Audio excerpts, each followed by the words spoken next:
और मेरी माता जी हाउसवाइफ थी, गृहिणी थी। जब हम स्कूल कॉलेज में जाते थे, हमारे यहाँ पे बहुत ज़्यादा पैसा नहीं था, लेकिन उसके बावजूद भी हमारे माता पिता ने हमें अच्छी एजुकेशन दिलाई। मैंने 1996 में दिल्ली यूनिवर्सिटी से पोस्ट ग्रेजुएशन किया और उसके बाद मैंने एक प्राइवेट टीचर के रूप में अपना करियर शुरू किया। मेरी पहली जो तनख्वाह थी एक प्राइवेट टीचर के रूप में, वो मात्र 500 रुपया थी। कितनी थी? 500 रुपया मैंने अपनी जिंदगी की शुरुआत किया।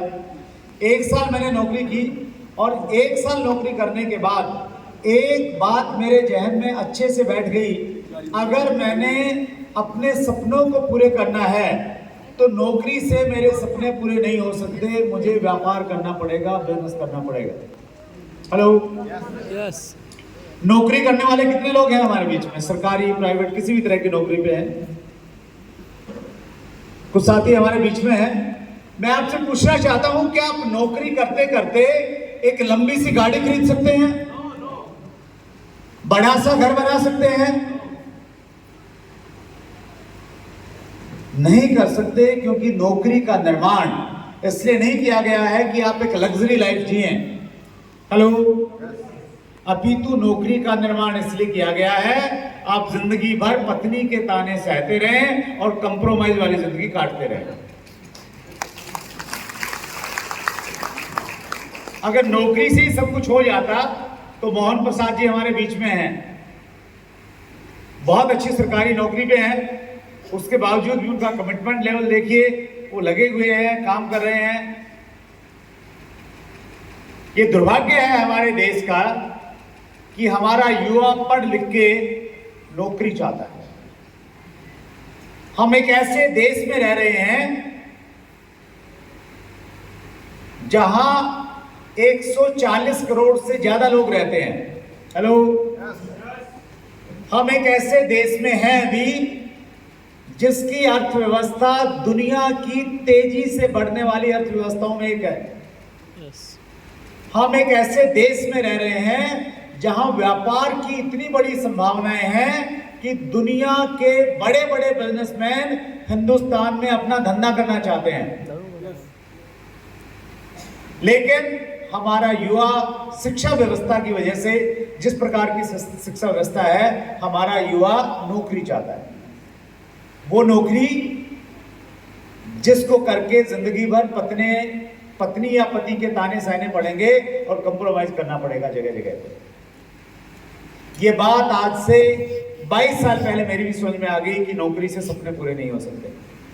व्यापार करना पड़ेगा, बिजनेस करना पड़ेगा, अपना धंधा करना पड़ेगा। क्या किया जाए? कोई फैमिली बैकग्राउंड नहीं था व्यापार का। एक छोटा सा डिसीजन लिया कि सबसे पहले गांव छोड़ के शहर जाना पड़ेगा। शहर में कहां जाऊं? वहां मेरे मामा जी रहते थे, उनके पास में चला गया। उनके साथ कुछ दिन रहा, वो ठेकेदार थे, उनके साथ में काम किया और वहां रहते रहते मैंने केबल टीवी का एक बिजनेस शुरू किया एज ए केबल ऑपरेटर। जानते हैं आप केबल ऑपरेटर को? यस। हमने एक डिश एंटीना लगाया, छतरी बोलते थे उसको, 4 फुट बाई 4 फुट का उसका साइज था। उस जमाने में वीसीआर आता था, उस पर फिल्म दिखा देते थे और 150 रुपया हर घर से हमें मिलता था। एक बहुत अच्छा प्रॉफिटेबल काम था उस समय मेरे लिए। हालांकि नया काम था, मैंने बच्चों को कैसे पढ़ाना है ये तो सीखा था, लेकिन तार कैसे छीननी है, एम्पलीफायर कैसे सेट करना है ये नहीं मालूम था। लेकिन उसको सीखा, मेहनत किया, उस काम में खूब सारा पैसा आने लग गया। क्योंकि अगर आपके सपने हैं, आप जिंदगी में कुछ करना चाहते हैं, तो फिर कहीं भी कुछ भी करेंगे, उम्दा करेंगे, ये तय है। Yes sir, yes yes. और केबल टीवी के काम में 1-2 साल में मेरा बड़ा अच्छा नाम हो गया साहब। पैसा आ रहा था, संतुष्टि नहीं आ रही थी, मजा नहीं आ रहा था काम करते हुए। उसकी 2 मुख्य वजह थी। पहली वजह यह थी कि वहां पे टाइम फ्रीडम नहीं था बिल्कुल भी। दिन में भी काम करना पड़ता था, रात में भी लोग आके बोलते थे कि भैया केबल ठीक करके आओ, हमारा केबल खराब हो गया है, भारत पाकिस्तान का मैच चल रहा है, अभी ठीक करना पड़ेगा। दूसरी समस्या और इससे भी बड़ी थी कि वहां पे लोग मुझे मेरे नाम से नहीं जानता था कोई भी, लोग मुझे केबल वाला कहते थे। जिस एरिया में मेरे केबल के कनेक्शन थे वो शहर का सबसे पोस एरिया था, सबसे महंगे मकान थे वहां पे। और वहां पे जब मैं गुजरता था तो पीछे से लोग आवाज लगाते थे, केबल वाले सुनना। क्या कहते थे? केवल वाले। और कोई ऐसी आवाज, कोई ऐसा नाम जो आपको पसंद नहीं है, उसको आप सुनना पसंद नहीं करते, उसको इग्नोर कर देते हैं। मैं भी उसको इग्नोर कर देता था कि जैसे सुना ही नहीं। फिर वो और जोर से चिल्लाते, केबल वाले भैया। पूरे मोहल्ले को मालूम चल जाता। और वो इतना जोर से इसलिए नहीं चिल्लाते थे कि घर पे चाय ठंडी हो रखी है, जल्दी से आके चाय पी लो। वो इसलिए चिल्लाते थे ताकि वो शिकायतें कर सकें, 7 दिन से आपका केबल ठीक नहीं आ रहा है, आप पुरानी पुरानी फिल्में दिखाते रहते हो, पेमेंट आप 1 तारीख को लेने के लिए आ जाते हो, ऐसा बोलते थे। जब जब वो ऐसा बोलते थे, और स्पेशली जब मेरे साथ में कोई होता था उस समय, मुझे ऐसा लगता था कि मैंने कुछ भी कर लूंगा मैं, लेकिन ये काम नहीं करूंगा।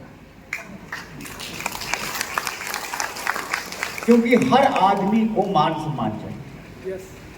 कितने लोगों को चाहिए? रिस्पेक्ट कितने लोगों को चाहिए? Yes yes. पैसा कम होगा तो चलेगा, लेकिन मान सम्मान चाहिए। चाहिए। बेइज्जती वाला पैसा नहीं चाहिए, किसी को नहीं चाहिए।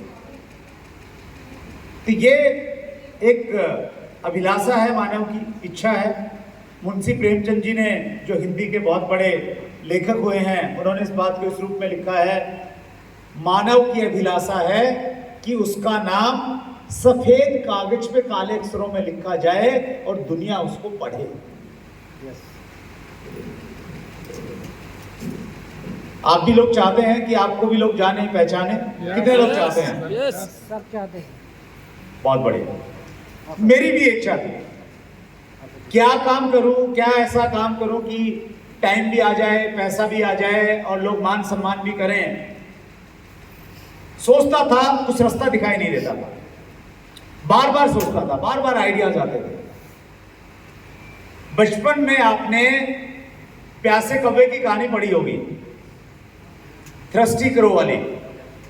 मैं आपको याद दिलाना चाहता हूं वो कहानी कुछ इस प्रकार थी। एक कौवा था, उसको बहुत प्यास लगी, वो पानी की तलाश में इधर उधर देखने लगा। अंत में वो एक बगीचे में पहुंचा और वहां उसने देखा एक जग के अंदर में पानी रखा हुआ है। ध्यान है आपको? यस। लेकिन जब उसने पानी पीने का प्रयास किया तो कौवे की जो चोंच है वो पानी तक नहीं पहुंच पाई, क्योंकि पानी नीचे था। फिर उसने सोचना शुरू किया कि मैं क्या करूं, क्या कर सकता हूं। और जब वो सोच रहा था, उसको एक आइडिया आया कि यहाँ पास में छोटे छोटे पत्थर पड़े हुए हैं, मैं अगर पत्थर के टुकड़े इस पानी में डाल दूंगा तो पानी ऊपर आ जाएगा। और कौवे ने वैसा ही किया, पत्थर के कुछ टुकड़े अपनी चोंच में पकड़े, जग में डाले, पानी ऊपर आ गया, कौवे ने पानी पिया और उड़ गया। ये कहानी हमें इसलिए पढ़ाई जानी चाहिए कि इससे हम शिक्षा ले सकें और अपनी जिंदगी में इसको अप्लाई कर सकें, इस्तेमाल कर सकें इसका।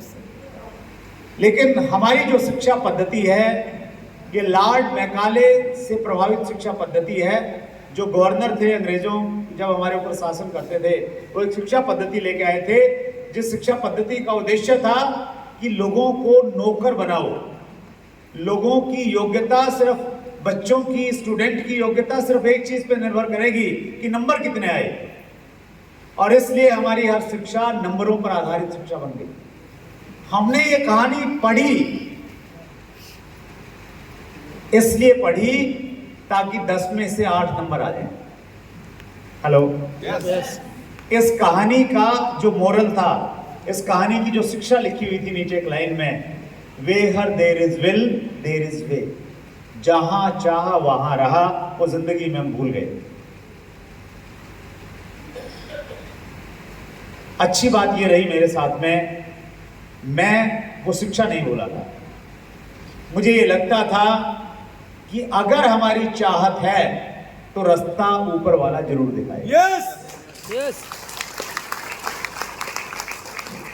और जब मैं यही सब सोच रहा था कि नहीं कोई काम करना है जिसमें टाइम फ्रीडम भी होगी, जिसमें सिक्योरिटी भी होगी, जिसमें मान सम्मान होगा और खूब सारा पैसा होगा, उसी दौरान मेरे एक बड़े नज़दीकी दोस्त ने मुझे अपने घर पे बुलाया। और जब मैं उनके घर पे गया, वहाँ पे 3-4 लोग और बैठे हुए थे और वहाँ पे मैंने पहली बार ये 3 शब्द सुने, RCM, राइट कॉन्सेप्ट मार्केटिंग, सामान खरीदने का एक सही तरीका। खिलराज ओझा जी ने भी आपको बताया कि पुराने तरीके से हम सामान लेते थे, महंगा मिलता था, नया तरीका आ गया, इस नए तरीके से सामान सस्ता मिलता है। ये पहली बार आज से 22 साल पहले मेरे कानों में ये बात पड़ी। मुझे ये बहुत अच्छा लगा, बहुत लॉजिकल लगा कि अगर बीच वाले लोगों का और विज्ञापन का पैसा अगर बचा के आम लोगों में बांट दिया जाए तो ये बहुत अच्छी भविष्य की व्यवस्था हो सकती है। और मेरे जहन में था कि ये भविष्य में ये कॉन्सेप्ट लोग स्वीकार करेंगे। आप में से कितने लोगों को लगता है कि कॉन्सेप्ट